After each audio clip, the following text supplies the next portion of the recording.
જય માતાજી, જય શ્રી કૃષ્ણ ફ્રેન્ડ્સ। તો આજે મેં ઓછો ઘી અને ખાંડનો ઉપયોગ કરીને અડદિયા બનાવ્યા હતા। તો મેં અહીંયા 2 કપ જેટલો અડદનો કરકરો લોટ ઘરે જ અડદની દાળને દળી અને લઈ લીધો છે। હવે આપણે 2 ચમચી જેટલું કાચું દૂધ લઈ લેવાનું છે। તો મેં અહીંયા 2 ચમચી જેટલું લીધું છે, સાથે 2 ચમચી જેટલું ઘીને પણ મેં ગરમ કરી લીધું હતું। તો 2 મોટી ચમચી જેટલું તે નાખી દેવાનું। હવે તેને આ બંનેને આપણે ગરમ કરી લઈશું। ગરમ થઈ જાય એટલે આપણે જે અડદનો લોટ છે તેમાં આપણે નાખી દેવાનું છે। હવે બધાને મિક્સ કરવાનું છે। પહેલાં થોડું આપણે ગરમ હશે માટે આપણે ચમચી વડે પહેલાં મિક્સ કરવાનું અને પછી હાથેથી આવી રીતે મસળી લેવાનું છે। 2 હાથ ભેગા કરી અને તેને આપણે આવી રીતે મસળી લેશું, એટલે બધામાં આપણે તેને આવી રીતે મિક્સ કરી લેવાનું છે। હવે તેનો આપણે ધાબો દઈ દેવાનો છે અને ઢાંકીને આપણે તેને 20 થી 25 મિનિટ માટે રાખી દેવાનું છે। ત્યાં સુધી આપણે બીજી તૈયારી કરી લેવાની। તો હવે મેં અહીંયા થોડી એક ખાંડડી દસ્તો લઈ લેવાનો, તેમાં આપણે એલચી લઈ લેવાની છે। 4 થી 5 જેટલી મેં એલચી લીધી છે અને સાથે મેં અહીંયા જાવત્રી લીધી છે, તેનાથી તેનો ટેસ્ટ બહુ સરસ આવે છે। તો 2 મોટા ફૂલ જેટલી મેં અહીંયા જાવત્રી લઈ લીધી છે।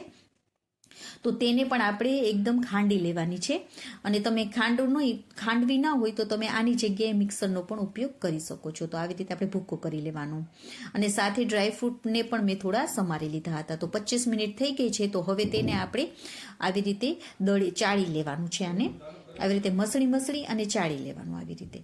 અને જેટલો ભાગ પછી થોડો વધે ને તેને આપણે થોડું મિક્સર ચલાવી લેવાનું, પલ્સ મોડમાં ચલાવવાનું, જેથી કરીને બહુ ભૂકો ન થાય અને કરકરો લોટ રહે। તો આપણો લોટ તૈયાર થઈ ગયો છે। તો હવે જાડા તળિયાવાળી આપણે તવી લઈ લેવાની।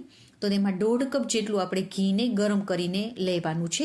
2 કપ જેટલો આપણે લોટ લીધો છે એની સામે આપણે 1.5 કપ લેવાનું અને આપણે જે ધાબો દીધો ત્યારે જે ઘીનો ઉપયોગ કર્યો હતો ને તે પણ આમાંથી જ આપણે કરવાનું। ઘી ગરમ થઈ જાય ને એટલે 1/2 કપ જેટલું મેં અહીંયા ગુંદ લીધો છે, તેને આપણે તળી લેવાનો। તળાઈ જાય એટલે તેને આપણે કાઢી લેશું અને તેને થોડો ઠંડો થવા દેશું। ઠરી જાય ને એટલે આવી રીતે મેં અધ કચરો તેને મેશ કરી લીધો છે। તમે આની જગ્યાએ તમારે જો આખો તળેલો નાખવો હોય ને તો પણ નાખી શકો। હવે તે જ ઘીમાં આપણે ગરમ થઈ જાય ને ઘી એટલે આપણે આ લોટને નાખી દેવાનો છે અને ગેસની ફ્લેમને આપણે તરત જ ધીમી કરી લેવાની છે। અને હવે પૂરી પ્રોસેસમાં ગેસની ફ્લેમને આપણે ધીમી જ રાખીશું, તો જ આપણો આ લોટ એકદમ સરસ એવો શેકાશે અને તે અડદિયા એકદમ સરસ ટેસ્ટી બનશે। પહેલાં તમને થોડો લોટ કઠણ લાગશે, હલાવવામાં તમને થોડી તકલીફ પડશે, પણ જેમ જેમ લોટ શેકાતો જશે ને તેમ ઘી છૂટું પડતું જશે અને લોટ પણ એકદમ હળવો એવો થઈ જશે। તો ધીમા તાપે જ આપણે આ બધા પ્રોસેસ આખી કરવાની। તો જો ઘી આપણું છૂટું પડતું જાય છે અને લોટ પણ એકદમ એવો હળવો થઈ ગયો છે। જો ચલાવવામાં પણ તમને એકદમ આસાની રહેશે। તો ઘી આપણું એકદમ છૂટું થઈ જાય ને, જો આવું એકદમ ઘી છૂટું પડી જાય ને પછી આમાં મેં ડ્રાયફ્રૂટ્સને થોડા ઝીણા સમારી લીધા હતા। તો મેં અહીંયા કાજુ, બદામ અને પિસ્તા લઈ લીધા છે। તો તેને પણ હવે સાથે સાથે નાખી દેવાના, જેથી કરીને તે પણ એકદમ સરસ એવા આમાં શેકાઈ જશે અને તેનો ટેસ્ટ બહુ જ સરસ ક્રન્ચી આવશે ને, તો મજા આવશે ખાવાની। હવે તેનો કલર ચેન્જ થાય ને ત્યાં સુધી આપણે તેને શેકાવા દેવાનું છે। તો જો એકદમ સરસ એવો આપણો ડાર્ક કલર થઈ ગયો છે। આવો ડાર્ક કલર થઈ જાય ને પછી આપણે ગેસની ફ્લેમને બંધ કરી દેવાની અને ગુંદ જે આપણે તળેલું રાખેલું હતું ને તેને નાખી દેવાનું છે। બધું આમાં જ નાખી દઈશું અને તેને એકવાર મિક્સ કરી લેશું। અને હવે જે આપણે એલચી અને જાવત્રીનો ભૂક્કો જે કર્યો હતો ને તે નાખી દઈશું। 1.5 ચમચી જેટલી આપણે સૂંઠ પાવડર નાખવાનું અને જાયફળને આપણે આવી રીતે ખમણીને નાખી દઈશું। જે વસ્તુ તમારી પાસે ના હોય કે અથવા ના ભાવતી હોય તમે તેને સ્કીપ પણ કરી શકો છો, પણ અત્યારના શિયાળો છે તો આવું બધું નાખશો તો આપણને શરદી, ઉધરસ કાંઈ પણ નહીં થાય અડદિયાથી। તો હવે તેને આપણે થોડી વાર માટે સાઈડમાં રાખી દેવાનું છે। હવે આપણે ખાંડની ચાસણી કરી લેવાની છે। તો મેં અહીંયા ખાલી 1 કપ જેટલી જ ખાંડ લીધી છે અને 1/2 કપ જેટલું પાણી નાખવાનું છે।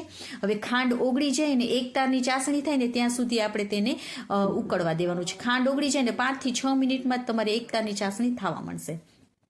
તો આપણે અહીંયા 2 કપ જેટલા લોટમાં 1.5 કપ જેટલું ઘી અને 1 કપ જેટલી જ ખાંડ લેવાની। હવે આવી રીતે તમારે જોઈ લેવાનું। તો જુઓ એકદમ ઇઝીલી મોટી જાડી એકતારની ચાસણી થવી જોઈએ આવી રીતે।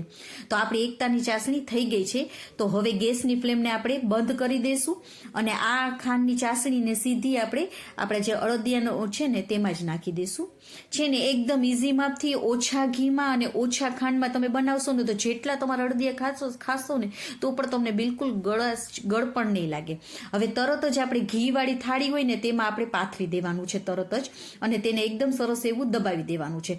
થોડી વાર ઠંડુ પડવા દેવાનું, અડધી એક જેટલું કલાક ઠંડુ પડી જાય ને પછી આવી રીતે તમારે આવી રીતે કટ કરીને રાખી દેવાનું. કારણ કે જો વધારે ઠંડુ પડી જશે ને પછી તમે આવા કટ નહીં કરી શકો, માટે થોડું ઠંડુ થઈ જાય ને પછી આવી રીતે કટ કરીને તેને રાખી દેવાનું. અને હવે પછી તેને 5 થી 6 કલાક માટે સુકાવા દેવાનું છે, તો જ તમારું એકદમ ઇઝીલી ઉખડશે. તો મેં અહીંયા તેને 6-7 કલાક મારે પંખા નીચે મેં રાખી દીધું હતું. તો જો આપણા અડદિયા તૈયાર થઈ ગયા છે, બહુ જ સરસ લાગે છે. તમે પણ એકવાર જરૂરથી ટ્રાય કરજો આવી રીતે. બહારના પણ તમે ભૂલી જશો ને એવા સરસ બને છે. અને આ તમે જ્યારે બટકા તમે આવી રીતે કાઢો ને ત્યારે એકદમ હળવા હાથેથી કાઢવાના, જેથી કરીને આપણા અડદિયા તૂટે નહીં. તો જો એકદમ ઇઝીલી તમે કાઢી પણ શકશો. અને હા, જો તમને મારી રેસીપી ગમી હોય તો લાઈક અને સબસ્ક્રાઈબ કરવાનું ના ભૂલશો. જો તમને એક બતાવું પણ ખરી, તો જો એકદમ ઇઝીલી તમે આવી રીતે તોડશો ને તો એકદમ ઇઝીલી તૂટી પણ જશે, બિલકુલ કઠણ નથી બનતા. ઓકે ફ્રેન્ડ્સ, બાય, જય માતાજી.